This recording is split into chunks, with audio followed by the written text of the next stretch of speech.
Oota, mis asja? See on mingi Rosenbergi. Pidi olema mahlatalu ju. Nüüd on meil Rosenbergi järsku või? Mingi saksa sogemetega. Vaata, näed, õunad on juba üles võetud.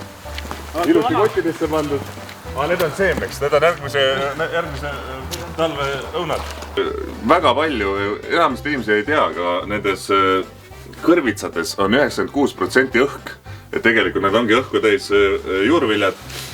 Kui see välja lasta, siis tegelikult väga mõnus. Sobib kindalaekasse, saab panna ükstapuha. See mahub igale poole põhimõtteliselt. Voldid kokku, pärast jälle kodus puhud täis ja ongi hea Halloween. Õhk nagu õis Hans Christian. Jah. Okei, jah, las teeb. Ja vette kandame, hops! Hei, Krista! Tere! Kristjan! Tere! Tere, Kristjan! Mina Kristjan, Hans Kristjan. Siinkool, tore tulemast Mahlemetsa. Tore, et vastu võtsite. Vaatan, et siin on juba selline Hall of Fame olemas. See vist pole veel isegi täiuslik siin veel mõnedki paremad palad ei ole riiulile mahtunud. 6 erinevat mahlasarti, mis teil on pandud siin aga nii palju erinevaid mahlasid. Ausalt öeldes ei olegi lugenud see aasta, et see kogu aeg muutub. Mõned saavad otsa, mõned tulevad juurde, aga siuke 25 kuskil seal tuuris võiks olla küll. Kas on siis mingid sordid, mis on kindlasti ka aastarikselt on? No õunamahl on meil jah ikka alati kogu aeg olemas ja õunarabarberit ja õunamaasikat, õunakirssi. Õunaingver ka? Õunaingver samamoodi, täitsa olemas. Mina sain praegu õuna-pärnaõie mahla kätte enda. Õuna-melissi mahl.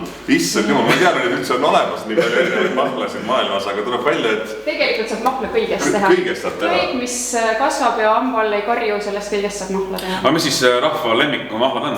Vot ei oskagi öelda, sest tegelikult on kevadeks on kõik müüdud, nii et mõned lähevad kiiremini, mõned lähevad aeglasemalt, aga lõpuks saavad nad otsa kõik. Aga suvel siis puhkate või üles suvel? Ei, suvel on meil teeme jäätist. Ja lisaks mahladele teeme meie veel ka Rosenbergi käsitööjäätiseid. Ja need on pulga otsas. Ühesõnaga, et tegelikult kogu mahl, mis siis nagu jääb üle, selle ta mannete külmikusse ja sellest saab jäätise. No nii kujutatakse ette, aga tegelikult ei ole, sest mahlapulk on ainult üks asjade valikust. Tegelikult me kasutame kõiki neid samu marju, mida me siin mahla tegemisel kasutame ka jäätisteks. Me teeme koorejäätiseid, veganjäätiseid, šokolaadijäätiseid ja mahlapulk ja sorbette muidugi ka. Kaua te toimetanud olete? Meil hakkab varsti saama 8 aastat täis. 8 aastat siin samas kohas? See on meil uus koht, et kui me alustasime, ikka alustatakse põlve otsas asjade tegemist. Et meil oli kõigepealt siuke väike garaažiprojekt ja siis ühel hetkel, kui seal suured masinad ja ruumi jäi juba väheks, siis mõtlesime suurelt ja nüüd oleme juba 3. aastat siin oma täiesti tutikas ja keskkonnasõbralikus tootmishoones. Näed, Apple'i algas ka garaažis kõik. Absoluutselt. Aga kas neid suuri masinaid me täna näeme ka? Ikka. Suurepärane. Lahe. Kas me saame ise ka midagi pressida või kuskil nupule vajutada? Ma tean, et jääb ka veel ära.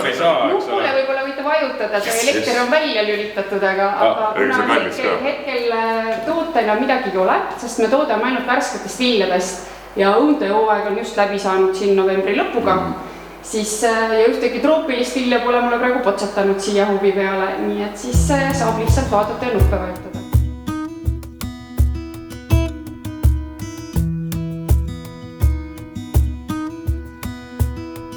Lepime kokku, ärme kõike ise katsu, sest me ei tea, mida me tohime katsuda. Või siis teine võimalus, siis ongi naljakas vaadata, et mis see masin teeb, kui sa katsud seda suvalisel hetkel. Ei, no ma vaatasin, et sa nii entusiastlikult läksid, et... Ei, muidugi, alati võib vett maitsma. See on selline masin, et seda võib igale aasta. Väga hea, see on oma masina katsumisega ära teha. Mis masin see on? Kus kohast ma alustama peaks? Ühesõnaga, tooraine kätsad, mis siis juhtub? Tooraine läheb suurtesse hallidesse 400-kilostesse kastidesse ja sõidab esimesse tõstukisse. Ja tõstuk siis tõstab meile need õunad ilusti see sorteeri peale, see rullikute käsi ja... Toon sorteeri. See masin sinna. Just see pikk. Lähme vaatame. Need rullikud kuidagi sorteerivad. Need rullikud liiguvad ja keerutavad ka seda õuna. Need lihtsalt õun läheb peale, keerled ja siis ta on just, ta teeb 360 kraadi seal tiiru peale, nii et sa näed nii eest või tagant kui külje pealt, et teil on ühtegi mädapleti peale, keegi pole ammustanud seda kogemata. Aga vanasti öeldi, ma mõned lapsepõlus, et kui uss on sees, siis on hea õun. Muidugi, see aga kas siis hammustatud õunast enam mahla ei tule? Ta tuleb, aga võt sa ei tea, kes seda pole juba hammustanud, kas kählik, rebane või naabrimees, nii et igaks juhuks võtame ta välja. Selge, see on hea. Olete kursis, et on siin hästi palju paneeli? Jaa, see on meil, mis läheb kuivatusse, kuna me teeme väga palju glögi, siis ma ei raatsi ära visata. Kas te teate, mis asi on paneelikoor? Kaneelikoor. jah, kust tuleb kaneelikoor? Kas see on mingisugune, kui sa ütled koor, siis ma eeldan, et see on mingi puukoor või? Täpselt, kui palju puid on ära nülitud selleks, et meie saame maitset jooki, siis on minu meelest natukene liiga lihtne lahendus, et sa võtad sealt maitse välja ja viskad minema, et me siis kuivatame need ära ja kuna nad annavad maitset veel ja veel ja veel, siis me teeme neist sellised väiksed saunakotid või lõhnakotid, et saad neid kasutada autos, et jõululõhna saada või siis lähed nendega sauna ja saad leilivette enda. Kas see on aasta ilmselt selline mõnus? Üldiselt küll jah, see ei tipu siis sugugi välja minema.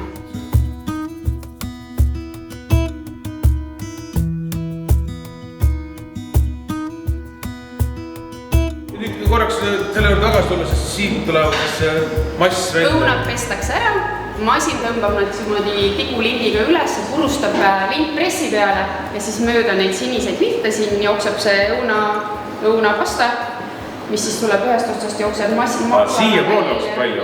Ja siit tuleb välja siis see, mis järgi jääb ja see siis sellel hetkel on meil siin sees suur transportöör, see viib siis need treilerisse ja...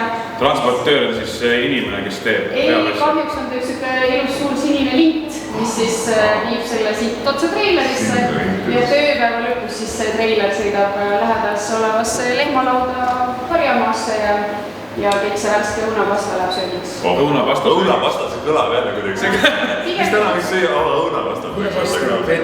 Õunapitsa, nagu me kutsume tõesti täpsusteks mõnusateks kookideks ja lehmad on, nad jumaldavad seda. Nad ootavad, mis seal väravas hoiu tervituskõnega.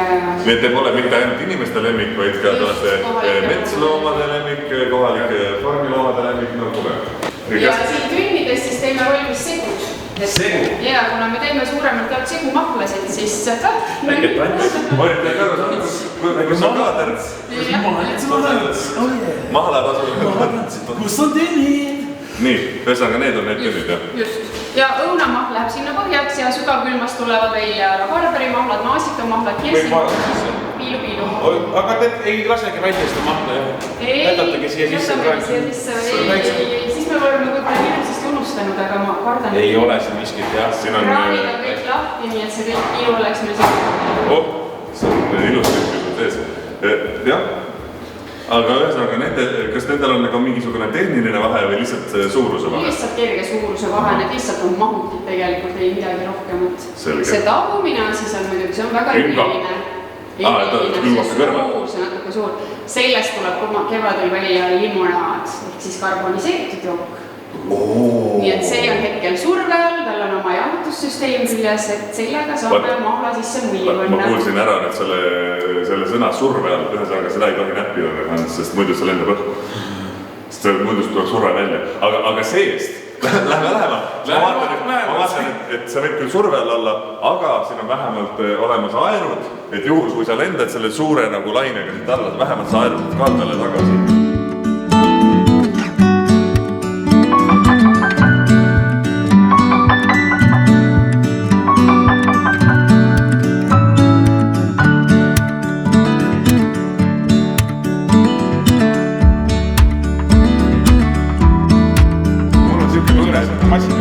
Et siin saab vaata, kui mõni oss läheb, eks ole, kuskile valsusfoori taha ja teeb nagu rõmm, eks ole, see on juba nagu eilne teema. Lähed, võtad oma selle blenderi kaasa ja lähed sellega rõmm, see on minu eest palju vingem. Ja, on igasugused. Mul on jah, sellised huvitavad mõtted. Kõige sina paned läbi. Ma panen.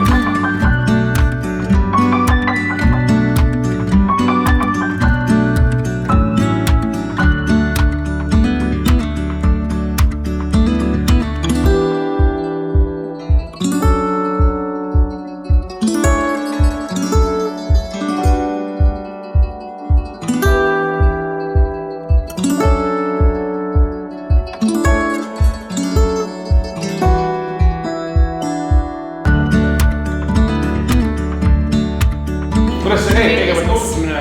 Ilusat pühapäeva. Jah, ilusat pühapäeva. Ma olen pärast sõita.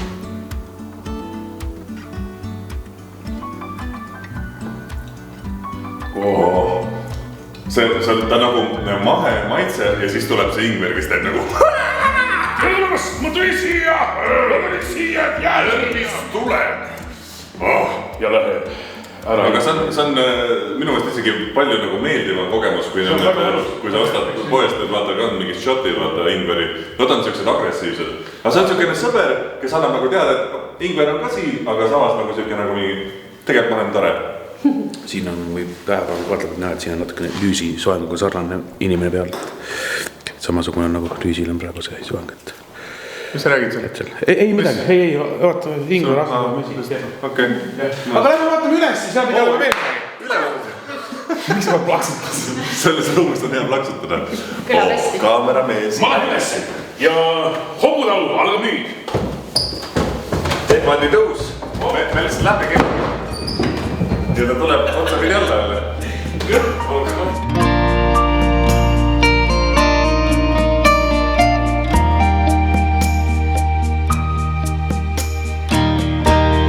Siin läheb kõvaks maitsmiseks. Nii, arbuuslaim. See on siukene hea kodu ja arbuus. Ei ole jõudu kätes, pole jalgadaski. Õunaporgand läheb mul. Õunaporgand. No nii. Kuule, klõmm. Lüüs! Jaa? Noh, mis sa siis targemaks said täna? Oi, mina sain palju. Ma sain teada, et kuidas tehakse mahla ja ma sain teada, et lehmadele meeldib mingi ülejääk, mis on väga hea. Pasta, õunapasta. Õunapasta. Ja ongi see ainus asi, mida nad ei müü inimestele, aga see millegi pärast tundus kõige, ma tahaks ka seda õunapastat. Aga see kõik muu oli ka muidugi väga hea. Ja näete, nagu näha, siis on siin jõuluglögi, talveglögi, väiksed kokteilid. Kui värav on lahti, siis astuge ka sisse, Mahlametsa talu ootab teid. Siin suveti on ilmselt on ka keegi akna peal, saate siit endale teha väikse pausi nii-öelda oma argipäeva rutiinist. Ärge viilata vabandust. Vabandust, see ei tohi viilata niimoodi, see tohi vaid vaadata. See ongi tore, et siin näedki kohe juures tootmine käib ka, müügipäevadel võib ilmselt siin... Köögi poolt ka natukene. Köögi poolt ka, jah. Inimestelt inimestele. Mahlametsa.